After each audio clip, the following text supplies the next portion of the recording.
Welcome back to the Baseball Blue Book Podcast, where we focus on the journey, not the destination. Brought to you by the Baseball Blue Book app. Are you in the book?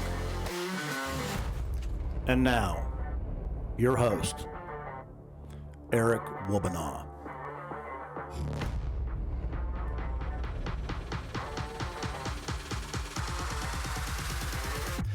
Welcome back to the Baseball Blue Book Podcast. My name is Eric Wobanaw, the president of the Baseball Blue Book. Excited to get this thing started for those who were at the ABCA conference. Sorry that we missed each other, but we are getting things back to going. And today we've got Coach Tom Calliari with us at Penn State DuBois. Tom, how are you today? I'm doing well, Eric. How are you? Doing great. This is an exciting time of the year. I feel like even though it's January, it's kind of the kickoff of the season, right? Yeah, things are excited when you don't have, just as long as the snow doesn't hit. Fingers crossed. Yeah, being in DuBois, it could be hit or miss, man. You could get hammered or...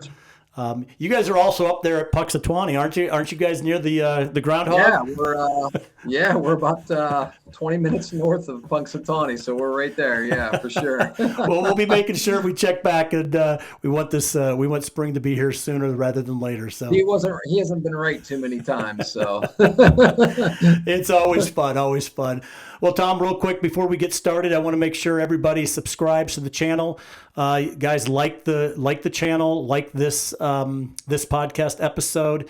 The reason for it is it helps YouTube recommend this type of material and different episodes to the people that we're trying to reach. And so we appreciate it, doing this for free, trying to help out Baseball Blue Book as well as some coaches and promote their program. So appreciate doing that for us.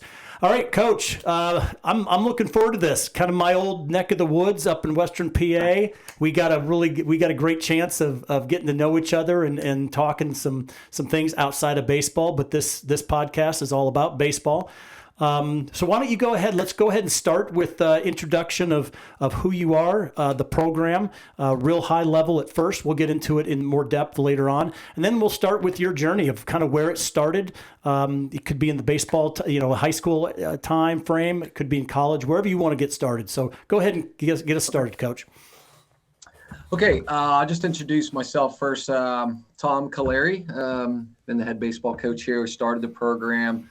This will be our minus COVID year, 7th full year, 7+ years, so to speak, at Penn State DuBois.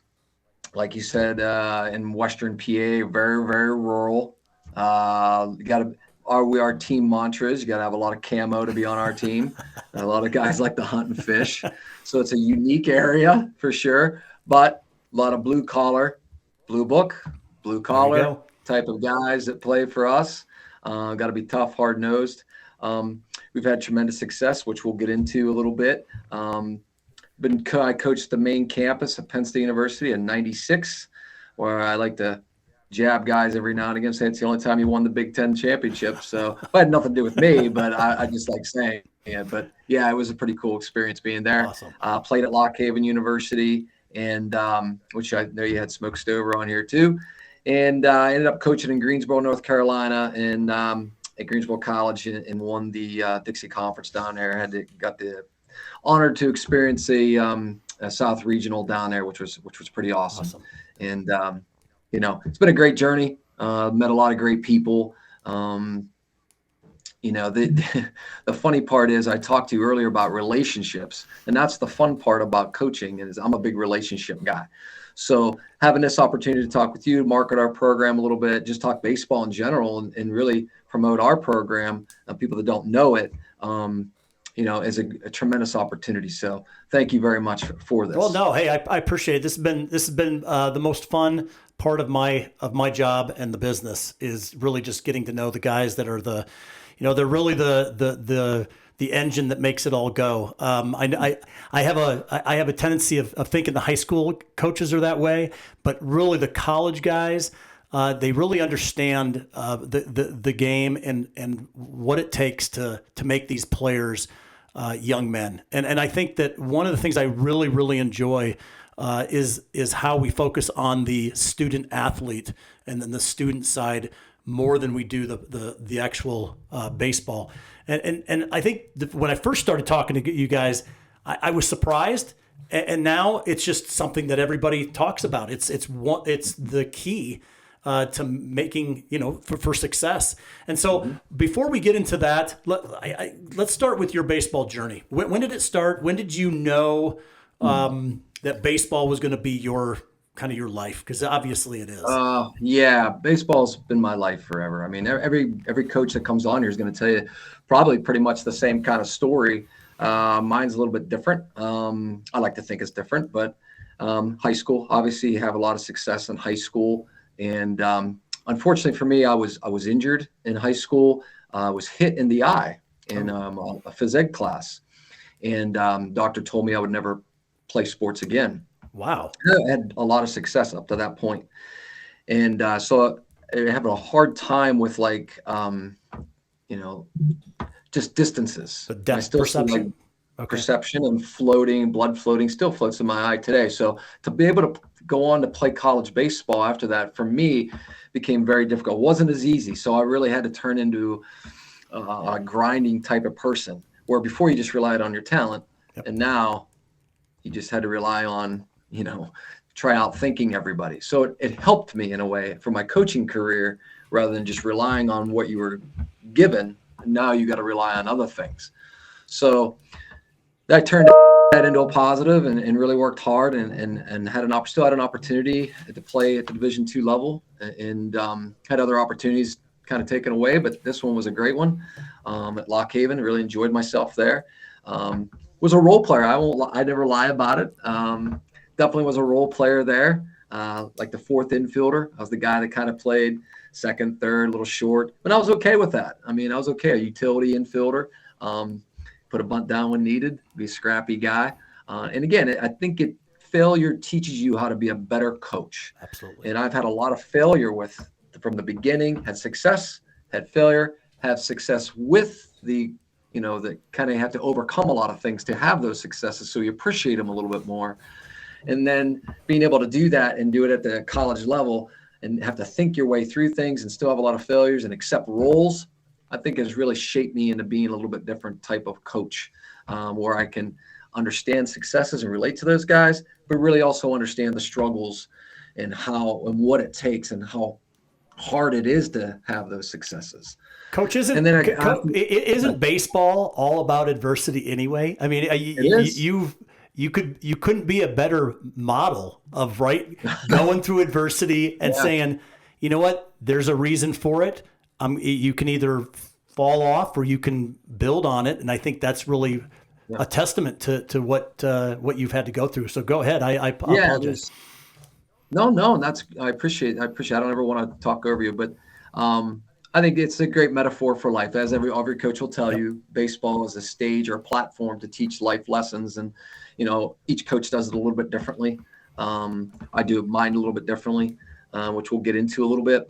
And then I went on to play at Lock Haven, obviously. Then I got a job right from Lock Haven. All of a sudden, I'm student teaching to get my degree, and I'm driving to State College, which is 30 miles up the road, to coach a Division I Penn State team when I'm basically a year older than those guys. And I became one of the assistant coaches there, and Coach Hindelang, who I'm so grateful for, super, super great guy. Love him to death. He gave me an opportunity, hesitantly at first because of my age. He said to me in our interview, he said, I'm concerned because your age and this and that. And I said, Coach, you just don't know me very well. I just told him I'm not a guy that goes out or does those types of things. I'm I have an old soul, but it's just who I am. So he trusted me. And the funny part is we went to California and played Stanford and played all these big schools, Cal Berkeley, and we went 0-9. And we come back, and I really basically was working with the infielder, doing some things like that. And he goes, hey, Tom, how do you think the hitting is? I go, do you want me to be honest or do you want me to lie? So I said, it's terrible, Coach. I go, there's some things I think we need to do. And he goes, go ahead. And basically he let me take the hitting. And wow. as a young guy, that was I'm very honored and very grateful for that opportunity. And he let me go with the hitters, and I did a lot of private, separate one-on-one sessions and then team stuff. And we ended up winning the Big Ten championship, which was awesome, and still have relationships with some of those guys. And then after that, I got an opportunity to coach at Greensboro College in North Carolina, where Scott Rash was the head coach. He gave me an opportunity, learned so much from him about the small things about baseball, became a better coach through him, with base running, all the small stuff, what it takes, where Division I guys are there's a difference between Division I and Division III guys, and not just the stuff you see at showcases. It's more the mental approach and how they approach the game, where Division I guys, not all guys, I never want to pigeonhole guys, right, but Division I guys have to fail before they listen. Division III guys are listening right away. They want to listen. Great point. Yeah. Yeah. So not everybody, I don't want to pigeonhole everybody, but I think, playing Division II, coaching Division I, coaching Division III, we had tremendous success down there, won the conference, go to the regional, and then was named in '97, was named the Pennsylvania USA Baseball Amateur Coach of the Year, which is a pretty tremendous honor for me. And, started a summer collegiate program, which we won our summer collegiate league, finished second in the NABF Nationals. We had 24 guys drafted out of our program. Joe Beimel, who I'm still in touch with, played 13 or 14 years in the big leagues. Did you just mention, you mentioned the NABF, you said? Yeah. Mm-hmm. Okay. Did you know Charlie Blackburn then? Yeah, he was the president when I was coaching. Yeah, and Derek Topic is we're good friends. We're very close with the NABF. So that's okay. I know.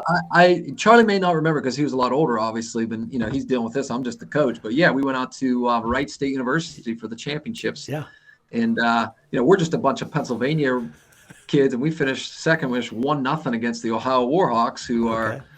It's funny how baseball guys just remember all this stuff. We lose 1-0 on a bleeder up the middle, and lost the game with runners on first and third with one out, and rolled into a double play. But anyway, great memories, and shaped me as a coach, and being able to develop relationships, and started a family, and said, well, this will be the 7th year of our program, full seasons. Penn State DuBois wanted to start a program to be honest, increase their enrollment. Yeah.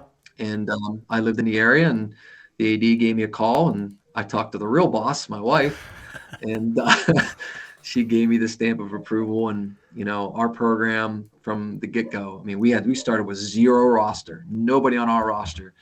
And we had 22 guys our first year, maybe 12 of them could play and compete.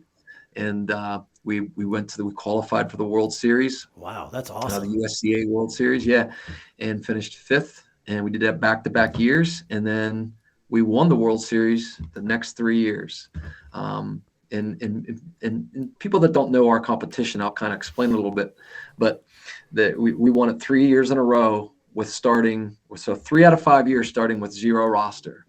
So if I would tell any young coach or any coach in general, surround yourself by good people. And that all has to do everything with the people I've surrounded myself with.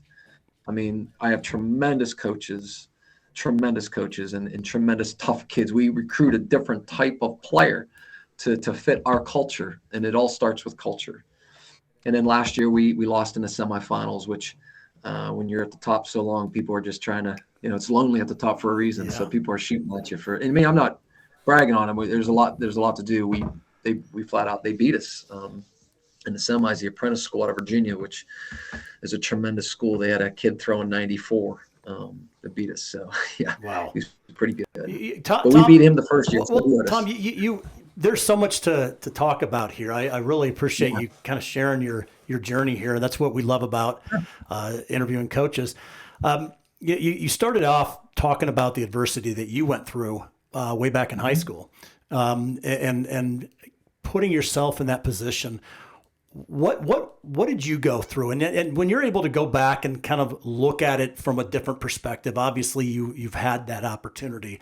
What were some of the things that made the difference, right? because one of the things that we've got a lot of high school kids playing in here, and adversity and challenges and the things that they're going through, obviously is nothing compared to potentially losing the sight of your eye, but everybody's adversity is as difficult as it is, right? Because it's theirs.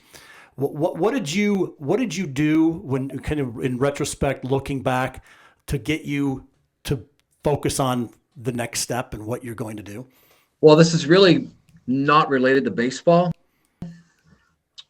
So I had that was the second piece of my adversity, because I'd fallen in love with baseball at an early age, as everybody does when they're doing this. But I had an older brother who passed away, was killed. And I think that shaped me towards changing people's lives. I was in a very bad place for a very long time because of that, because I was only 12 years old. And then when I got hit in the eye, I was 18. And before that, though, I told myself there's two types of people in this world. There's people that are motivated by money, and there's people that are motivated by making a difference. I will never be motivated by money. I will always be motivated by making a difference and wanting to help people, because I know what I went through with struggles and adversity, and you trying to get through things in life. And I talk to our players about that probably more than I do fielding a ground ball. Right. And so I think that shaped me in going through that. And then the funny part about how it comes full circle is I'm walking down the hallway of my dorm when I'm at Lock Haven, and my roommate, I'm leaving for a game, yells down the hall. He says, "Hey, the phone's for you. It's your mom. She's crying." I was like, all right. I hurry up, run down, because I didn't want to miss a bus. The bus would have left, coached over, would have left. Right. So my mom's crying on the phone. "You're going to kill me, blah, blah, blah, blah. I'm pregnant." I was like, "That's great, Mom. I got to go to a game. I'll talk to you later." Bam, hung up the phone, called her as soon as I got done with the doubleheader. And we talked. I was super excited. Awesome. And she was worried that I was going to be a little, upset or whatever. I just, your mother. Right. And no, I was fired up. And my little brother, who now works at the IMG Academy, who ended up playing 4 years of baseball Nice. at IUP, and had tremendous success. And I think he probably changed my life.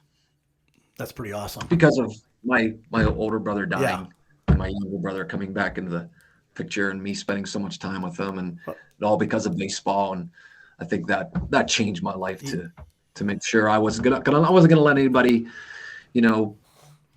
not share my story with, to help them through what they need. Because baseball is just a stage to help them. You want to win, but it's more about culture and family, and how help these people become better. And and today's mental health issues is such a issue that you try to help these people through this. And I can use my story to try to help them and just listen and guide them. I think that's important. Well, when you mentioned it's not necessarily baseball related, everything's baseball related. It all comes full circle around, and I love that the transition here was perfect, and I really appreciate you sharing, some personal things, and that means the world, and hopefully somebody is listening, and this does. It does something for them. It makes a difference, because I think the adversity, we all think that our time and what we're going through is the most difficult. And sometimes taking a step back and looking at things from a different perspective, a different lens, helps kind of navigate through that. But you talked about a family, the mental side, and what it is. And I was just talking to a coach the other day, and they said, whatever the percentage of the game of baseball is, from a mental perspective, 75%, 90%, whatever it is, we're not spending more than 5% in developing it, right? Yeah. So talk about you. Obviously, everything you do is based on your experience. So how do you focus on that? What do you do, and what seems to be working for you, especially? And I think even today, coming post COVID, people being at home. Man, I've seen the mental side get worse and worse, I've got young kids, and I'm looking at this going, we got to figure this out quick. So talk a little bit about what you're doing and how you're seeing this going forward. Yeah. So anxiety, what they label as anxiety, is at an all-time high. Yep. A lot of our players have that label, so to speak. I guess they label themselves that. I have anxiety, I have this, I have that. Some of them take medication, some of them don't. And I always try to tell them how anxiety is viewed on your own perception. I would view it as excitement. You may view it as anxiety. I think it's the same exact thing. It's just how you perceive it. Yeah. And I try to explain those kids who do get a little anxious and use that anxiety as turn that around and make that excitement. So we have those discussions, and we have those one-on-ones, and we have those team building stuff. So what I try to do, and I tell everybody this, and I don't shy away from it.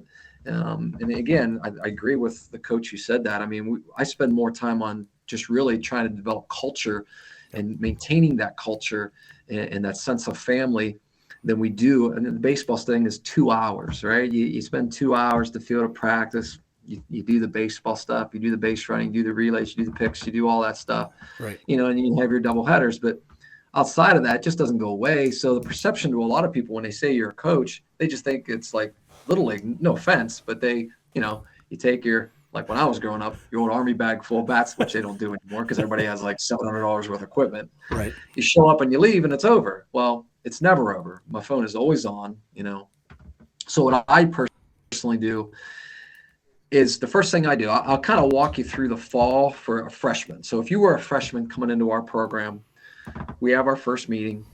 And obviously I'm talking to these guys through the recruiting process, developing a relationship that way. We take our guys to a friend of mine's lodge. He calls it a camp. I call it a mansion because it's unbelievable. And it has these 2 huge ponds. And what we do is we take the entire team out. We buy all kinds of food. We set up volleyball nets, cornhole, all these little, family type of games. Yeah. Guys go out on the boat. We go fishing. And at the end, we make a fire. And I do something called hero highlight hardship. And I do it right out of the gate for a reason, because you got to break down barriers and develop relationships. And I want guys to know each other. And they're nervous. Yep. And all right, so they have to stand up in front of the entire team at the fire and say who their hero is. And the parents can't be a parent because everybody's going to say parents. So you can't say parents. We all know that's your hero. So you got to think of somebody else and then highlight in their life and something they've had to overcome. And you would be shocked, and everybody's shocked, but the tears, the guys that break down, the guys that open up because they're longing for those relationships. They want to connect with people, Absolutely. But they just don't know how. Yeah. And it breaks down barriers where somebody might say, okay, I can relate to him. And they now can talk to each other rather than the bravado when they come in as a freshman, trying to show off or trying to find their place as a skilled player rather than put that stuff to the side and let's get to know each other a little bit, what you're going through. So I think that's kind of what we do a lot. And we do a lot of team stuff, obviously golf outings, volleyball tournaments. We had a wiffle ball tournament. We do a lot of stuff with these guys. We even took our entire team fishing. We do a lot of that kind of stuff just to build that bond and relationship. So for me, it's all about culture and academics, because we hold guys to a standard here with academics and responsibility that they need to be in class. I just suspended a player for 5 games for missing 2 study tables. I mean, they have to be in class. And then obviously the baseball skill and I think we have great relationships where I'm always on the phone one-on-one with players and seeing how they're doing, or like calling them over the winter break here. Hey, how's things going? The kid on rehab, how's things going? Talking about their holidays. And relationships for me is everything. It's everything. Well, you can certainly, you can absolutely tell. I mean, just to have the conversation with you and who you are just comes through. I really like that. I just wrote that down. Hero highlight hardship. It's kind of what I do on this program a little bit. Yeah, you do really. But what I love about it is because I've done I think over 100 of these interviews, and one of the things that we talk about the emotion side. We talk about, like you said, the anxiety or the excitement or adversity, whatever it is. One of the things that I just keep hearing over and over is it's giving these players it's giving them a real place to shine and to to grow, whatever that might be, and however that might be, right? There's so many kids that go to college, they leave home, there's no longer any influence from a good perspective, that they're hanging out with buddies, they're all away from their parents. That's a tough place to be, right? To expect an 18, 19, 20-year-old kid to just figure it out. That's what I love about coaches in the baseball world, and all sports, right? It's bringing that culture in. And so you've kind of defined what that culture looks like in Penn State. And I really appreciate you kind of sharing kind of some of the secrets behind what culture is, because culture can be a lot of things. Your culture is really that family, that support structure. That's kind of what I see it as. Would that be what you think of it as? Very much so. Yes, very much so. It's a support system with all, and it's not just me. It's our assistant coaches. Our assistant coaches are tremendous. We have a assistant coach who's been coached with me for a tremendous amount of time. He's a leader of men. He's had success he's coached basketball. He's coached baseball. His name's Mike Nesbitt. He's an unbelievable man, and he cooks for the players sometimes. Awesome. He just does it all. And we have other coaches that are just tremendous people. We have a former minor league pitcher who now is a state police officer. So nice. He can give guys a different perspective on, if you do this, this is what's going to happen. And it's so needed. Yeah. I think that people don't realize that college players, I mean, my God, they're only a year removed from high school. These guys, they still need some of that, right? They're not grown up. The change between that high school to college is a big step, but there's also so much growth, and to be focused on kind of creating men rather than just ball players. I think that's really important, and I hear that from your perspective. Now let's go forward. You've 3 out of 5 World Series. That was up until what, last year, right? So last year, 3 out of 6 then. 3 out of 6. You're focusing a lot on the mental side. You're focusing a lot on the relationship and the culture side. What makes the difference? Is it a recruiting, finding the right players? Is it certain things you're doing between the lines? Because to win 3 out of 6, you got to be good at baseball, right? It's not just about culture. Yeah. So what are you doing? You said a lot of hard-nosed kind of guys. What kind of players are you looking for? I mean, what if there's players out there, parents listening to this, if they're not already emailing you, that shame on them. I mean, they should be already talking to you and saying we've got to be doing this. But what are you really looking for? Well, I don't want to give all of our secrets away because I don't want anybody else beating us. I am a big culture guy, and a big relationship guy, but I'm a very competitive guy too. Yeah, no, I think what we do in our program is the type of players that we're looking for. It's always nice to have diversity in your roster. We're not necessarily looking for the best players. We're looking for the right players, and the right players have to fit what I'm looking for as far as how they present themselves. So to give you an example of what type of player I'm looking for, I'll try to, always try to paint the picture. Right. Is if I'm going to a showcase. And you go to these showcases, and there's all kinds of coaches there, and they're awesome. I love networking with the coaches and stuff like that. But I very, very rarely go out to the 60-yard dash. I mean, I can probably count on my hands how many times I've done it. And usually because one of the coaches asked me to run the clock or something. I don't find any use in watching that. Right. I think it's kind of comical, to be quite honest. I know you have to have measuring sticks. I know you have to have, all these numbers. But I want to watch a game. I want to watch when a kid fails. I could see that he's a good player. I could see that he has arm strength. That's every coach there can see that. And the guys that are throwing 95, I'm not getting. So I'm looking at how they handle themselves when they strike out, how they handle themselves when they ground out, how they handle themselves with their teammates. Do they walk by their teammates? Are they sharing information after an at-bat or walking right by them without sharing information? Are they running out when a guy's coming to score and telling the guy where to slide? Are they, after the game, are they carrying their equipment? Is mom carrying it for them? Is mom dropping a Gatorade down over the dugout fence to give them a Gatorade? Those are kind of red flags for me. That's awesome. I want guys, I want guys that are totally engaged in the game and want to help them, not focused on things that they shouldn't be focusing on. That's great. So that is great. I love this because there is a blend. Technology has blown up. I mean, I was watching some of the ABCA stuff and the technology, the analytics, the this and the that. It's been going on for a number of years now, and I love hearing coaches go. They're seeing it, right? There's something to be said. Sometimes that stuff validates what you already know, but even beyond that, you're not even looking at that. You're looking at their attitude, how they're presenting themselves, who they are from a character perspective. And I think that's really, that's something that people need to really understand. You can't, that starts young too, right? Parents, Sure. Players, that doesn't, Absolutely. you can't at 17 years old go to the showcase this next month and all of a sudden turn on character and turn on, team playing type attitude, right?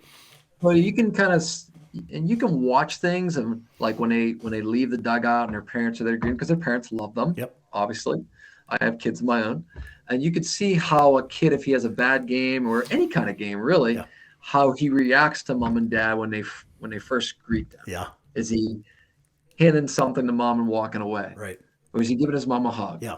I mean, those are just the little stuff, and my guys get sick of me saying the little things, but I always talk about the little things, and that is so important than anything else. And for me, that's what I look at for recruiting.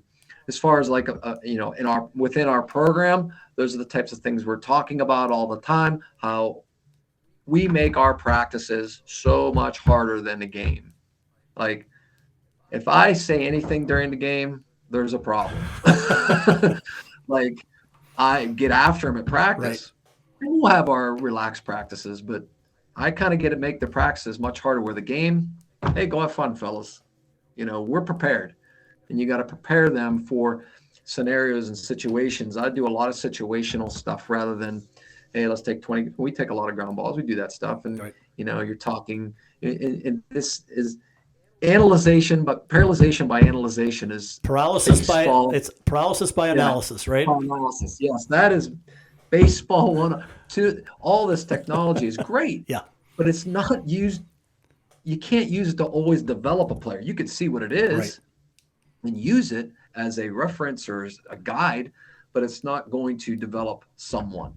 So if you analyze it too much, you're going to be paralyzed when a guy's throwing 90 and you got to get your hands through. Right, so it's right. Sometimes you just got to play. Yep.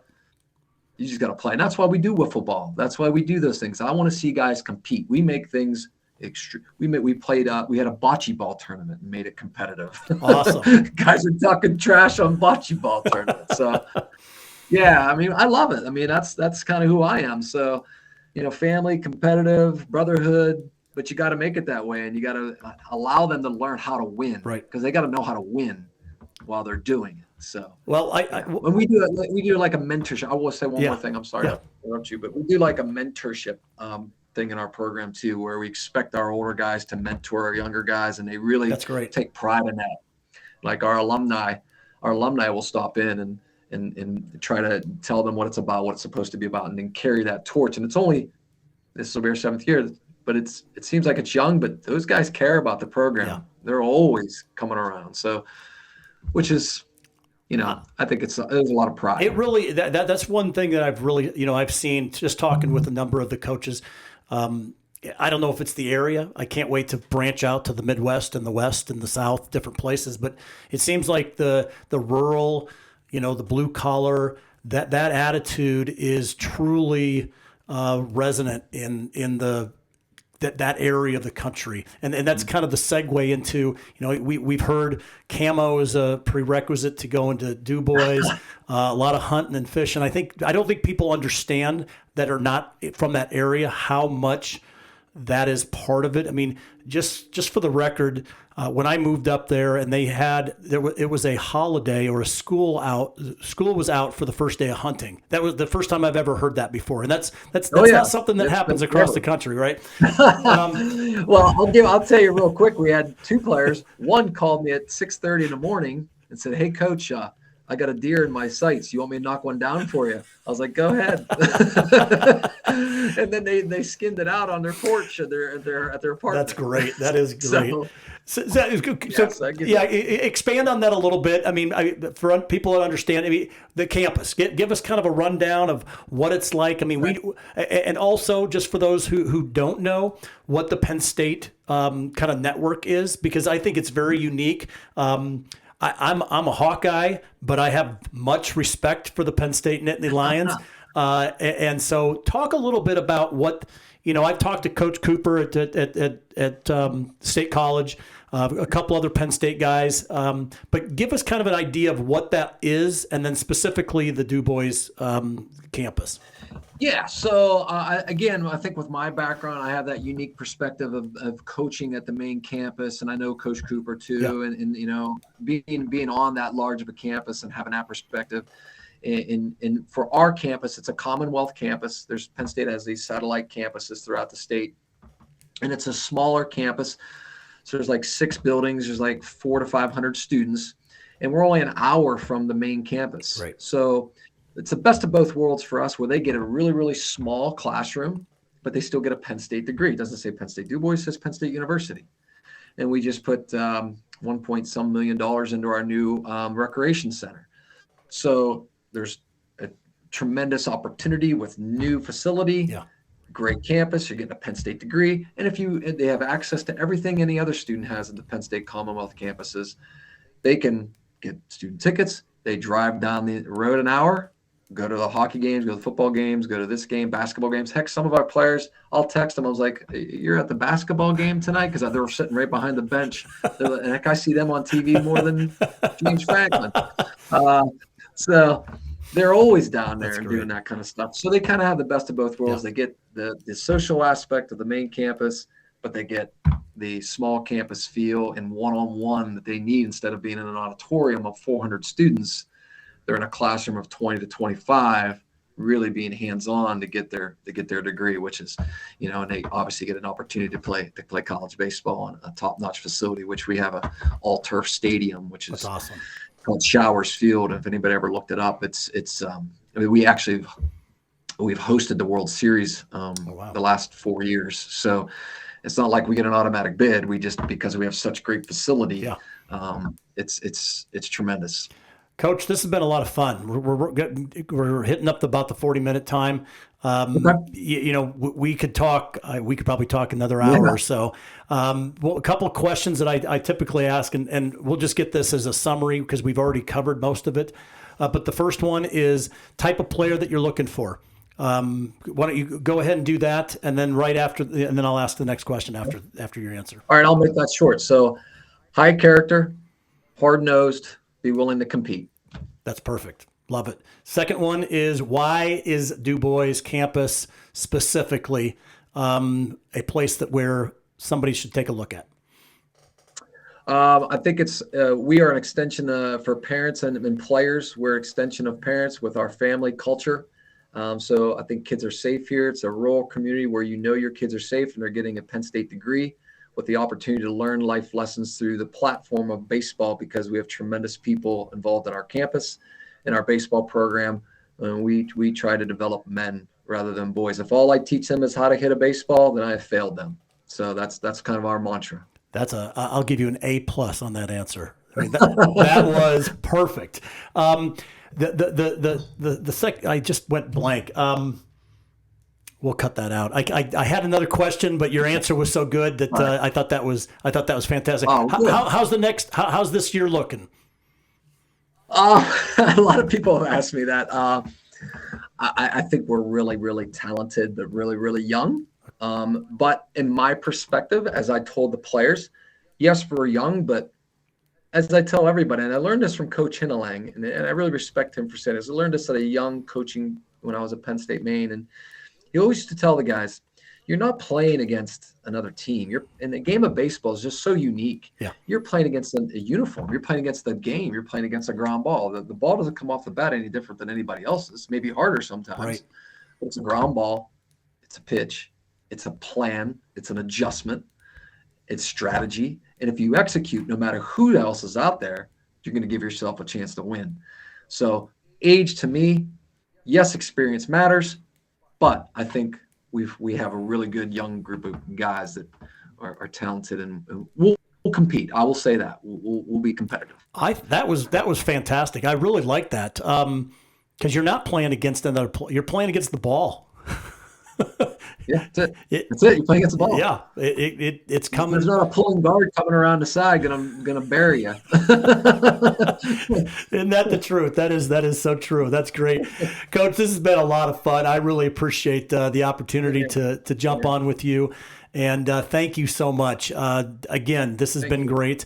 And we're looking forward to watching your program. If there's anything that we can do to help, and we always ask for people to, if you know any other coaches that would like to join the Baseball Blue Book podcast, please reach out to me. I'm Eric at baseballbluebook.com, and would love to get you on the show when we can. Thanks a lot, sir.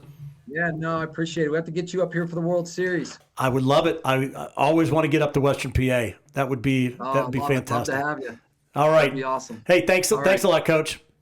Thank you, Eric. Take care, buddy.